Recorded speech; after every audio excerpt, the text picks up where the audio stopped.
बिस्मिल्लाहिर्रहमानिर्रहीम। हमारा टॉपिक है वो ये है कि DNFBP सर्टिफिकेट, जिसकी full form designated non financial businesses and professions certificate जो होता है वो कैसे हासिल किया जाता है, उसकी रजिस्ट्रेशन का तरीका आज हम समझेंगे। सबसे पहले मैं आपको ये बता दूं ये किन लोगों को चाहिए होता है, जो कि फर्निश अपार्टमेंट्स वगैरह की सर्विसेज देते हैं या कोई जो रियल एस्टेट एजेंट्स होते हैं, ये बेसिकली उनको चाहिए होता है। बैंक जो इनकी फाइनेंशियल ट्रांजेक्शन होती हैं, क्योंकि इसमें पैसा इन्वॉल्व नहीं होता, ये अपनी सर्विसेज देते हैं फर्निश अपार्टमेंट्स के हवाले से, ये रियल एस्टेट एजेंट के तौर पर, तो फिर बैंक इनसे ये सर्टिफिकेट रिक्वायर करता है। ये एंटी मनी लॉन्ड्रिंग और फाइनेंसिंग फॉर काउंटर टेररिज्म के लिए ये चीजें रिक्वायर की जाती हैं। आया कि इनकी जो फंडिंग है वो किसी गैर कानूनी रास्ते से तो नहीं आ रही, तो उसके लिए ये जो सर्टिफिकेट होता है ये जरूरी होता है। तो उसकी रजिस्ट्रेशन के लिए सबसे पहले हम यहाँ पर लॉग इन करेंगे, लॉग इन डिटेल्स पुट करेंगे।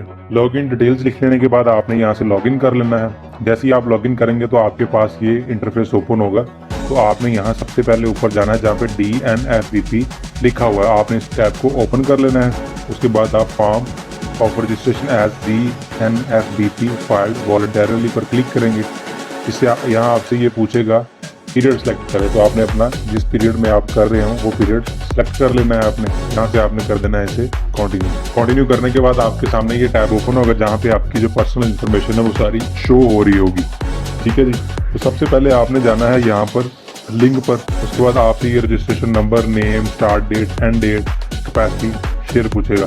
सबसे पहले आपने प्लस पर क्लिक कर देना है। यहाँ से आपसे पूछेगा कि कैपेसिटी, आप किस कैपेसिटी में उस जो DNFBP सर्टिफिकेट है वो हासिल करना चाह रहे हैं। आप किसी के एडवाइजर हैं, अटॉर्नी है, कंसल्टेंट है, एजेंट हैं, आप डीलर हैं, डिस्ट्रीब्यूटर हैं, ऑडिटर हैं, एम्प्लॉयर हैं, लीगल रिप्रेजेंटेटिव है, आप जो भी हैं। क्योंकि अगर कंपनी की तरफ से आप ले रहे हैं तो उसके आप CEO हैं, CFO हैं, CCO हैं, आप कौन है तो आप यहाँ पर सेलेक्ट कर देंगे। अगर आप इंडिविजुअली लेना चाह रहे हैं तो आप अदर्स पर क्लिक कर देंगे। उसके बाद आपने यहाँ नेम पर आ जाना है। आप यहाँ पर अपना जो ID कार्ड है वो लिखेंगे। उसके बाद आपने यहाँ से सर्च पर क्लिक करेंगे तो सिस्टम आपका जो नाम है वो उठा लेगा, तो आपने ये सिलेक्ट कर देना है। उसके बाद आपने स्टार्ट डेट मेंशन करनी है, अभी आप कब से इसे स्टार्ट कर रहे हैं या कर चुके हैं, तो आपने वो सिलेक्ट कर लेनी है। उसके बाद आपने कर देना है ओके।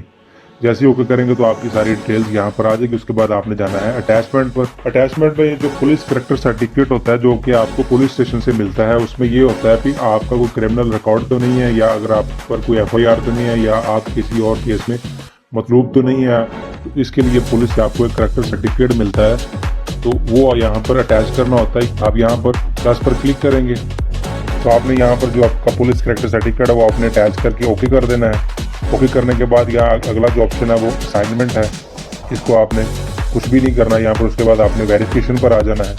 वेरिफिकेशन पर आने के बाद ये आपको यहाँ पर आ रहा होगा I so and so having CNIC number so and so hereby certified that I have never been convicted of any crime or nor any of the beneficial owner, partner, director, member of senior management of the DNFBP।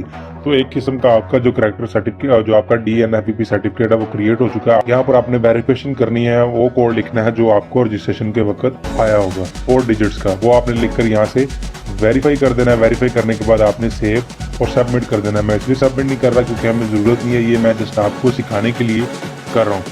आपने यहाँ से इसको